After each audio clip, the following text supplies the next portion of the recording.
नमस्कार, मैं रूपाली आप सबका स्वागत करती हूँ आप ही के चैनल पर जिसका नाम है आज के हिस्टोरिकल लड़की। समर्थ रामदास जी ने इस समास में गणेश जी को ओमकार स्वरूप कहा है।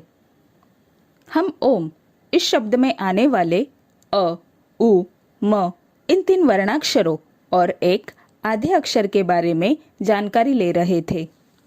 ओम में आने वाले अ इस वर्णाक्षर में ब्रह्मदेव जी का अस्तित्व समाया हुआ है ऐसे माना जाता है। ब्रह्मदेव मतलब सच्चिदानंद के सत, सत अर्थात सत्य, ट्रुथ, सदा सत्य जानने वाले ब्रह्मदेव। ओम में आने वाला उ यह वर्णाक्षर विष्णुदेव के लिए इस्तेमाल किया जाता है। विष्णुदेव जी मतलब सच्चिदानंद के आनंद, आनंद अर्थात सुख, प्योर हैप्पीनेस। जीव या आत्मा को सत्य का ज्ञान होने के बाद जो सच्चा आनंद मिलता है, उस सच्चे आनंद या परमानंद में रहने वाले भगवान विष्णु।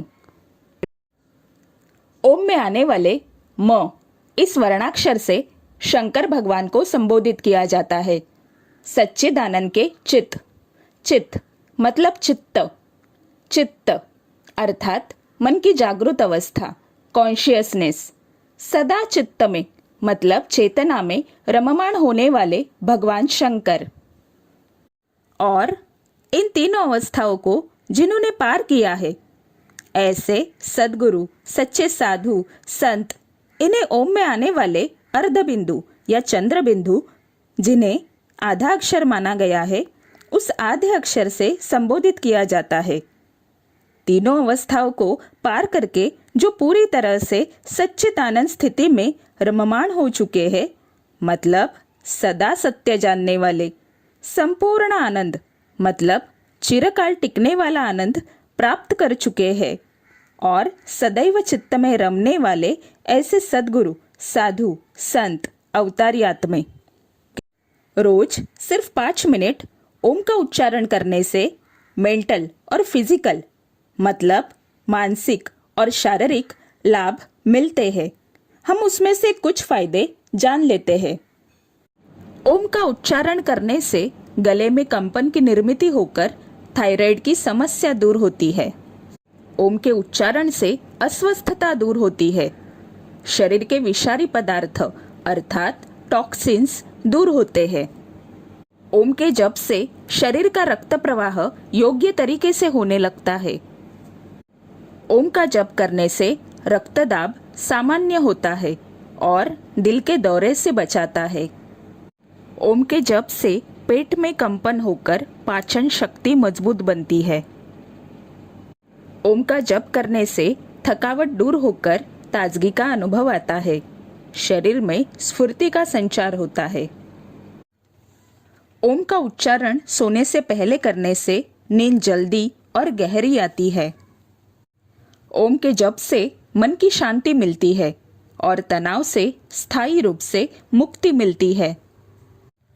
ओम के जप से मज्जारज्जु या मेरुदंड में कंपन निर्माण होकर रीढ़ की हड्डी मजबूत बनती है और कमर दर्द दूर होता है। ओम का उच्चारण करने से मेंदु में कंपन होता है। इसकी वजह से मन की एकाग्रता, स्मरण शक्ति और बुद्धिमत्ता बढ़ती है और चीजों को समझने की मन की पात्रता बढ़ती है। ओम के जप से मानवी मन की शुद्धता होकर शारीरिक और मानसिक तरीके से आराम मिलता है और हम अपने भावनाओं को आसानी से नियंत्रित कर सकते हैं। हम अगर मन में कुछ भी विचार ना रखकर शांति से अपने सांसों पर लक्ष्य केंद्रित करें, तो आने वाले हर एक श्वास के साथ ओ और जाने वाले हर एक श्वास के साथ म का उच्चार सुनाई देता है।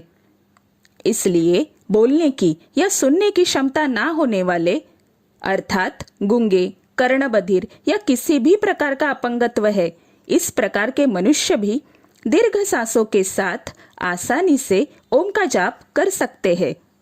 समर्थ जी ने इतने महत्वपूर्ण ओमकार की संज्ञा गणेश जी को इस समास में दी हुई है। आगे समर्थ जी इस ग्रंथ में कहते हैं, गणपति जी मेरे अंतःकरण में वास्तव्य करके अपने कृपा कटाक्ष से मेरे जैसे मुख मतलब गूंगे जिसमें बोलने की क्षमता नहीं है उसे ग्रंथ की बातें समझाने के लिए शक्ति दे। उनकी कृपा से भ्रम और अज्ञान का आवरण हट जाता है।